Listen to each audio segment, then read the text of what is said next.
to my channel. It feels like forever since I've done a what's for dinner video with you guys, and I've been trying out a lot of different recipes recently, trial and error, because I wanted some really good ones for summertime. And I have, I think, 5 of them and a lunch idea for you guys that I'm gonna include all in this video, but we are gonna start with recipe 1 right now for tonight. The first recipe is super simple, but it is absolutely delicious. We have made it, I think this will be the 5th time I've made this in the last like 2 months. It's ridiculous. But all you need is some chicken breast. You don't have to get the thin sliced ones. These are just on sale at Aldi. You could get normal ones and cut them in half, pound them out, do whatever you want to do. I do have the thin ones because you do need them thin, so you're gonna have to pound them out if you do normal. And then salt, pepper, and garlic powder to season it. Some creamy, has to be the creamy Caesar dressing, some croutons, whatever kind you want. It does say Caesar croutons. I've done it with every single kind, and I didn't notice the difference. Provolone cheese, I always buy the non-smoked, and just some butter. Completely realized I did not tell you what we were making, and we are literally making a Caesar chicken. It's the easiest way to say it, but it is absolutely delectable. Just trust me on that.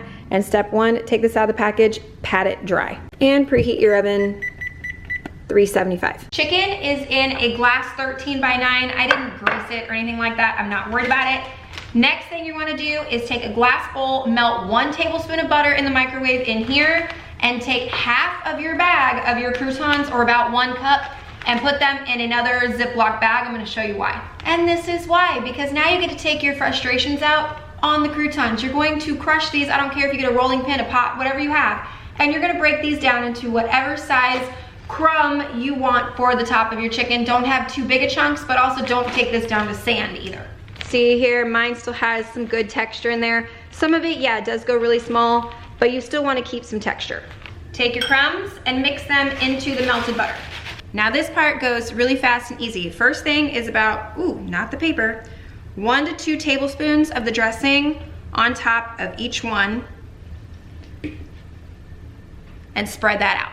Now get your provolone cheese, and you're gonna put on these smaller ones, I'm only gonna do like 1 slice, but on the bigger guy over here, I'm gonna do 2 like that. And this one over here, I'm probably gonna do 2 as well, because I mean, cheese is great. Before you put your Caesar dressing down, do your spices. I completely forgot, I'm gonna do them at this point. Just some salt, pepper,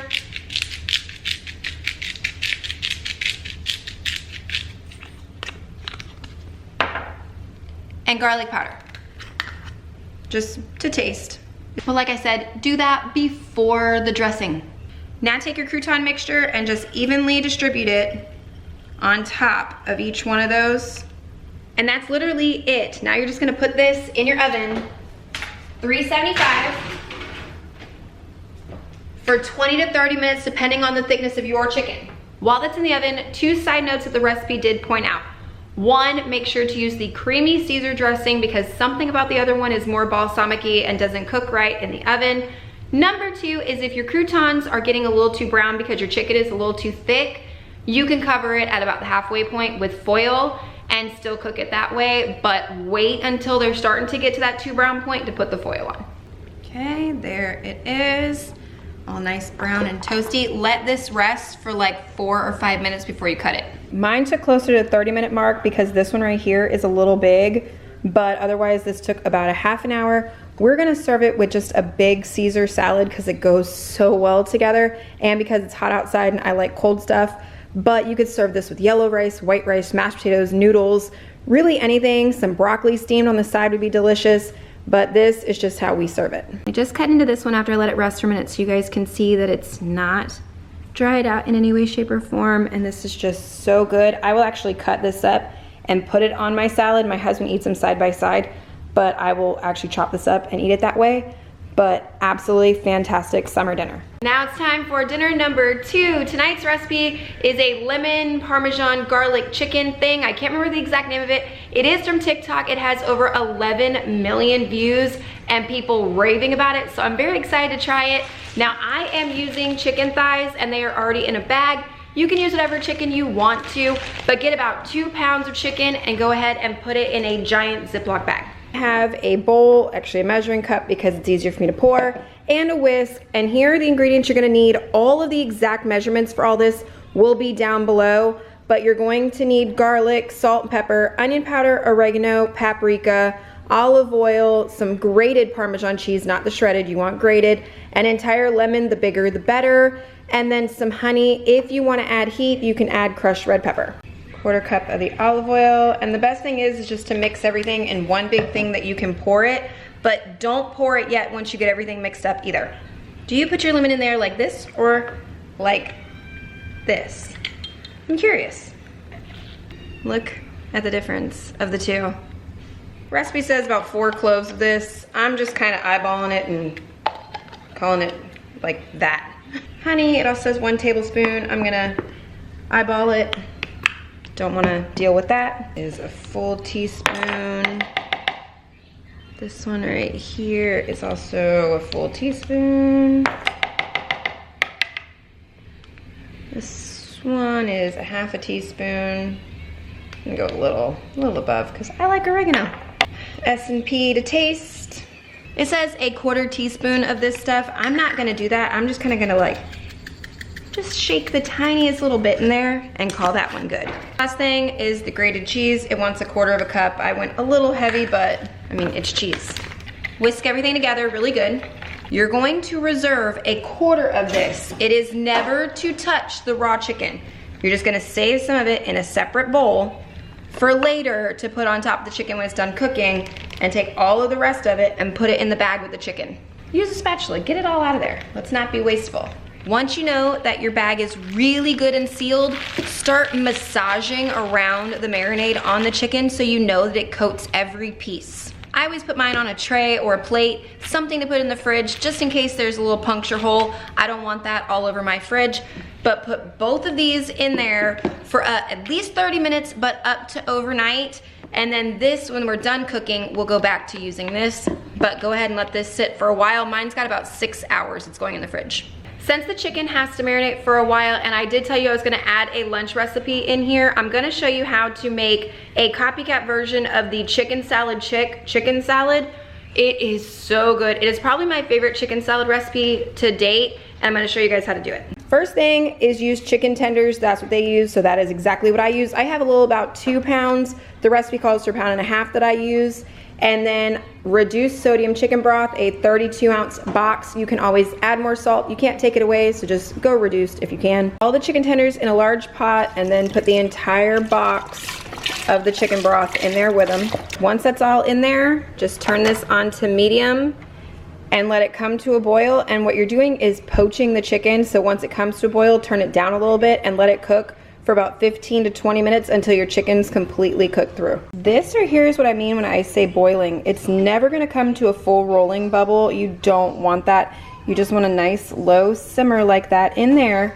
And I do still have it on medium the entire time. I never turned it down. And what I do to check and see if they're done is, like you could see this one split in half. I took 2 forks and just split it and wanted to check the middle, and since that one is done, I will go ahead and turn this off and cool these completely. Just like this, I will leave them on a plate and let them cool all the way down, because then I have to shred them, and I will be adding the mayo and everything at that point, and I don't want hot chicken for that. Chicken cooled completely. We were outside playing in the water for a while, so it's a little further than I would like. I also take this nasty piece of skin and that really hard piece from the tendon off, because no one wants to eat that. You could shred this with 2 forks, you could put it in your mixer, however you want to. I'm actually gonna do it with a food processor because theirs is not shreds, it is like really tiny and fine. So I'm gonna put mine in the food processor. And it does call for 2 tablespoons of celery that's finely minced, which it comes out to being like 1 really good sized stalk. And I will put this actually in my food processor while I'm doing the chicken, and then it all gets around the same size. This right here is actually the texture that you are shooting for. It's more of like a ground up chicken than a shredded chicken. But again, that's for your own personal preference. But for chicken salad chick, this is a lot closer. And then add a 1/2 cup of mayo, any that you like. I think it's Duke's actually that they use apparently, but I don't know. 1/2 teaspoon of pepper, 1/2 teaspoon of salt, 2 teaspoons of ranch seasoning, the dried kind. And obviously I already showed you the mayo, but mix all of that in there. Now keep in mind, I have 2 pounds of chicken. The recipe is 1.5 pounds. So if I wanted to and add a little more mayo, I really don't think I need to. This is a very good texture. It's not overly wet, but it's still not that dry. But you can put more mayo, less mayo, whatever you want. This is delicious as it is. Now, if you want to go one step further, you can add some relish into here and some diced up hard-boiled eggs. My kids won't eat it if I do that, but just trust me, that takes it to a whole nother level. Our favorite way to eat it is just on a croissant, Hawaiian rolls, Publix sub bread, anything is really good. You can eat it straight out of the bowl, put some crackers, doesn't matter, take it to the beach, the pool, it's just perfect. Fast forward about 6 hours, this has been in the fridge, and now I'm gonna take it out so it comes up to room temperature a little bit, and I'm gonna take out the extra sauce so this isn't that cold either. I'm just making some rice with it, make whatever sides you want, but preheat your oven to 400 or your air fryer to 375 or light your grill. But as I said, you can cook this recipe literally any way you want to. It suggests the oven or the air fryer, but it is summer, and if you're grilling, it'll be perfect for that too, regardless. All right, we are going air fryer tonight. Chicken looks really good. It says 12 minutes, I've got on 15 just in case. This is at about 14 minutes, and it looks and smells incredible. So ours is done, but yeah, it was right around 14 minutes, not 12. Don't forget to take this stuff and put it over it like a sauce while it's still hot. Make sure you cover all of them, and in a second I'll cut one open so we can all see what it looks like on the inside. Ooh, yeah, that looks pretty good. Not too bad. Doesn't look quite as juicy as I would like it to, but hopefully it tastes great.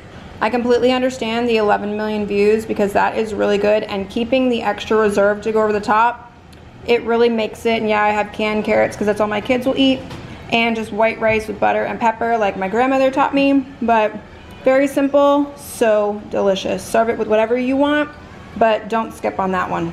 On to dinner number 3. This is a enchilada tortellini type thing. Found off Pinterest, sounded good, never made it before, but I'm gonna try it tonight. Ingredients are very simple. You just need some cheese tortellini, fresh, frozen, doesn't matter. I have just the regular size bag of the frozen cheese, can of black beans, rinsed and drained. You can use fresh corn, you can use canned corn, frozen corn, doesn't matter. I'm using canned, so I'm going to drain that. Red enchilada sauce, taco seasoning, we use mild because the kids, 2 green onions, pound of ground beef, some cheese, and some sour cream. Step 1, cook the tortellini according to whatever package you are using, and then while that's cooking, we're going to move on and brown the beef. My tortellini has to have boiling water, and then I put them in there, so I've got that working, and I have a very large skillet heating up over like medium-high heat, and this is where I'm gonna brown the meat. I've watched way too much Food Network in my life, and I know that you're supposed to season at every layer, so whether the recipe calls for it or not, I will salt and pepper my meat as I'm cooking it. I rinse and drain the black beans. Beef is browned and drained. It wants 1 tablespoon of taco seasoning. So I'm gonna wake this up first with the meat before I put the sauce in. Just put it in there and cook for like a minute. 2 cups of the red enchilada sauce, the black beans, and the drained corn. Add your tortellini. All directions say at this point is to bring it to a simmer, so I assume once we see some little bubbles, we're done at this point. We are at a simmer. It only took like 2 or 3 minutes to get it up to this, but now we're gonna remove this from the heat and quickly top it with cheese. I believe it only says a cup of cheese, but honestly, I'm just gonna top it until my heart's happy. Now put it under the broiler for 2 to 3 minutes, but watch it because cheese can melt really quickly. All right, and there it is, fresh out of the oven. The picture had the sour cream in a big ball in the middle. I'm not doing that. I stuck it in a little bag, and I'm just gonna kind of put it on little lines like that. That way it's everywhere and not just one big blob in the middle. And then the green onions. And this is where I'm stopping ours. It does also say you could put fresh cilantro up there. My kids aren't huge fans, so I'm just gonna stop with the green onions and instead just leave it like that. But you can also put fresh cilantro on there as well. Here's what it looks like all plated up so you can see the different layers and how much liquid it actually makes. On the recipe, you'll see it does call for an additional cup of water. I cut that out and it was still just fine with this amount of liquid. My husband hasn't even eaten yet, but this is delicious. Like, this is probably so far like top 2. On to dinner number 4, I believe this one is, and it is another super easy one that basically you just put together and throw in the oven. This one is not healthy, I will say that, but it is so good. I found this one on Pinterest a long time ago. It is called $1 Million Chicken. It is just so good. You need chicken breast, chicken tenders, anything you really want to use. I'm again using the thin sliced ones because if you are using the breast, you have to pound them out. Colby Jack cheese, mayo, cream cheese, 6 ounces of that, and make sure it's already softened. Some green onions and some bacon. You can cook your own, crumble it up. This just saves me a lot of time and a lot of work. Preheat to 350. Baking dish, this is just a glass 13 by 9. Pat your chicken dry and put it in there. The recipe I followed skipped this last time and it needed it, so go ahead and add some salt, pepper, and garlic powder. Separate bowl, you want 6 ounces of softened cream cheese, a 1/4 cup of mayo.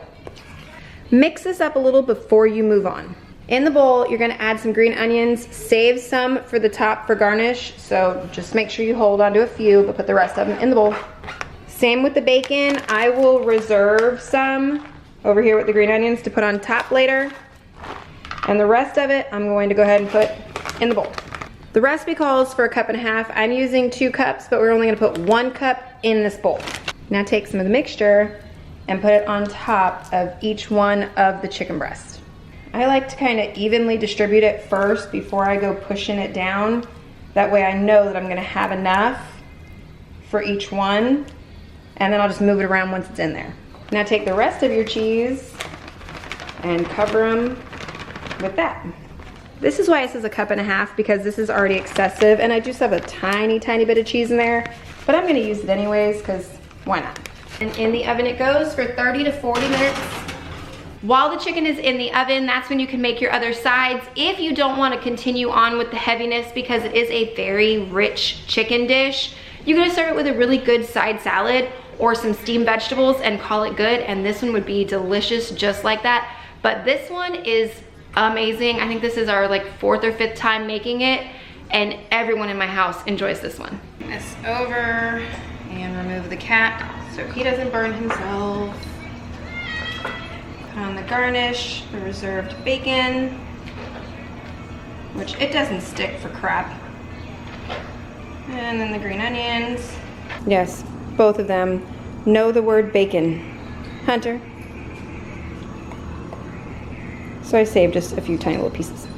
Here's what it looks like though, all finished. Just some mashed potatoes and some steamed broccoli to go with it. I'm gonna plate it up and actually cut it so you could see a cross section. Still really juicy. There's the cross section. You can see all the creamy stuff underneath the melted cheese. This one is just absolutely delicious. We are to the last dinner of the video. This is one that I'm starting earlier in the day because I do have to marinate the chicken, but it is totally worth it. It's not a lot of ingredients, and this is also another family favorite. So this right here is all you need for tonight's dinner. It is a Greek chicken. You need about 2 pounds of chicken. I have the tenders, it's just what we prefer. But again, you could do this with any type of chicken that you want to. You need some Greek yogurt that's plain, olive oil, garlic, lemons, and you are gonna need the zest of it, so don't buy just the bottle of the juice. Buy actual real lemons, salt, pepper, onion powder, oregano, and coriander. First thing in the bowl is a 1/2 cup of the Greek yogurt. Olive oil in the same measuring cup. You need a 1/4 cup of the olive oil. It's just all the way up to the top. You need the zest of 1 of the lemons and the juice of all 3 lemons. So you're gonna zest it, and if you've never done it before, you're gonna keep turning it because you want only the yellow. When you get to that white, it's bitter. So just keep turning it while you're zesting it, and don't sit there and dig at one spot because then you're just gonna get the white pit and just be nasty and bitter. So see, I've zested all the way around and I've left that little blemish spot, but make sure you turn your zester over and take all of it off the back. Roll your lemons if you want to wake up the juice in there, or you can even pop in your microwave for like 5 seconds and that helps too. Now it wants the juice of all 3 of the lemons. All right, last one, going in. The minced garlic, it says like 5 or 6 cloves. I'm gonna do like a heaping tablespoon, just like that. Dried oregano, 2 tablespoons of that. 1 teaspoon of the onion powder, 1 teaspoon of the coriander, Make sure to get the ground coriander, not the coriander seed. Just make sure it says ground. All right, teaspoon of salt, and then a 1/4 teaspoon of black pepper. Since I'm grinding it, I'm just gonna eyeball that. Whisk everything together really well. My chicken is already in a zipper bag. If it wasn't, I would either put it in one or put it in some kind of container you want for the marinade to be on it in your fridge. Pour it all over your chicken. Seal it up and try and get as much of the air out as you can. Massage it all over and make sure every piece of the chicken is fully coated. As always, I'm gonna use a plate just in case the bag decides to leak or drip. And then pop this in your fridge for anywhere from 30 minutes to overnight, 24 hours at most though. My chicken is right there. It will be in the fridge for about 5.5 hours tonight. I'll let you know, but last time I did this, it was only like 3 hours and it was perfect. So it's now time to get ready for dinner. This was in there about 5.5 hours marinating, and I'm gonna let it sit out here while my oven and everything preheats for a good 15 to 20 minutes to get up to room temperature. To go with this tonight, since it's Greek chicken, we are gonna make some pearl couscous, and we're gonna make some roasted up fresh carrots. I have old recipes from HelloFresh that are gonna help me with the carrots and with the couscous, so that's just what I'm following. I will tag some of that below to help if you guys want the recipe for the sides that we're making, but this is the main recipe I'm covering for tonight. I completely forgot, we're putting ours on the Ninja Foodie grill, but the recipe down below will tell you how to do it in an oven if you want to do it that way, but we're using the grill, and I've got half a bag in there and half a bag waiting to go. The air fryer is making noise over there with more chicken, but this is what it will look like when it's all done. If you choose to grill it, it does char up pretty easy, so keep that in mind. And like I said, we just made some couscous and some roasted carrots. You can see the inside of the chicken. It is not dry at all. It remains such a beautiful texture when you marinate it like this. Really, really good dinner. I absolutely love this one. And don't forget hummus, tzatziki sauce, and of course some naan bread, because that just takes the rest of this over the top. But that's gonna do it for this What's for Dinner video. There were 5 dinner recipes and a lunch, all of which will be in the description box down below. But if you have any questions, just go ahead and ask, and I will do what I can and show any part of the recipe that I may have deviated from, if it's like a Pinterest link or anything like that. But otherwise, this is where I'm gonna end this one. Thank you guys so much for watching. I hope you enjoyed it, and I will see you in my next video. Bye guys.